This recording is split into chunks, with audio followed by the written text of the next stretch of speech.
Saudara-saudara sekalian, keputusan Majelis Kehormatan Mahkamah Konstitusi telah memberikan cahaya terang di tengah kegelapan demokrasi.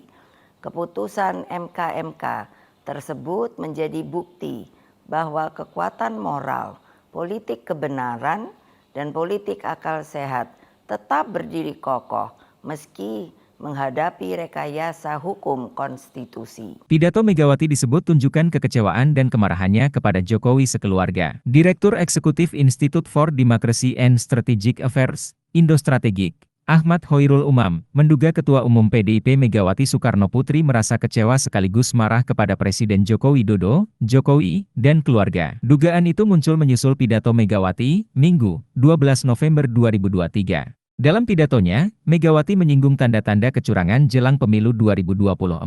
Presiden kelima RI itu juga membahas putusan Mahkamah Konstitusi, MK, tentang batas usia Capres-Cawapres. Menurut Umam, Megawati tampak masih bisa menahan diri untuk tidak menyebut langsung sosok Gibran, Prabowo, maupun Jokowi dalam pidatonya. Megawati hanya menyentil adanya rekayasa hukum akibat praktik kekuasaan. Umam menduga tindakan Megawati itu juga bisa menjadi strategi politik ke depan. Pernyataan Megawati menunjukkan besarnya kekecewaan dan kemarahannya terhadap dinamika politik mutakhir, namun semua itu disampaikan dengan cara yang tidak vulgar, bahkan lebih terkesan sedih. Ucap Umam, dikutip dari Kompas.com, Senin, 13 November 2023. Tampaknya PDIP masih mencoba berhati-hati dan mengantisipasi perubahan peta jika Pilpres berjalan 2 putaran nanti. Selain itu, Umam juga menyebut pidato Megawati seolah menjadi tanda perpisahan PDIP dengan Jokowi. Hal itu lantaran saat ini putra sulung Jokowi, Gibran Rakabuming Raka, menjadi calon wakil presiden, cawapres,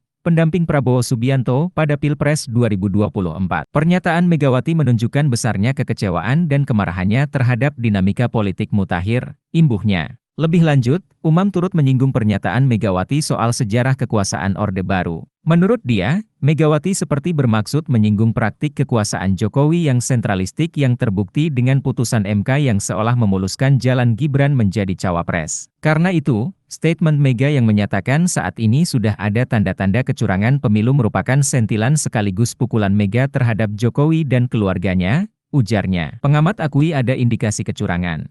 Di sisi lain, pengamat politik Airlangga Pribadi turut membenarkan adanya indikasi kecurangan dalam pemilu 2024. Airlangga menyebut, belakangan ini terlihat adanya rentetan proses politik yang mengindikasikan kecurangan. Kita lihat misalnya mulai dari apa yang diutarakan oleh Bu Megawati tentang candidaci Mas Gibran Rakabuming yang memiliki persoalan kontroversi secara etis, dan kemudian secara prosedur hukum di Mahkamah Konstitusi dan ternyata bermasalah, ujar Airlangga, Minggu, 12 November 2023.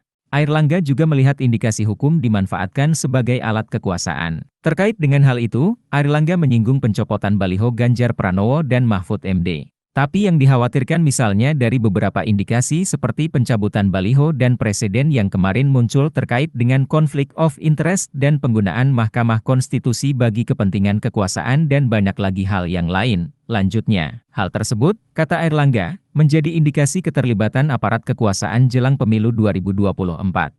Selain itu, ia berujar bahwa pemilu yang tidak adil akan memunculkan masalah kepercayaan masyarakat.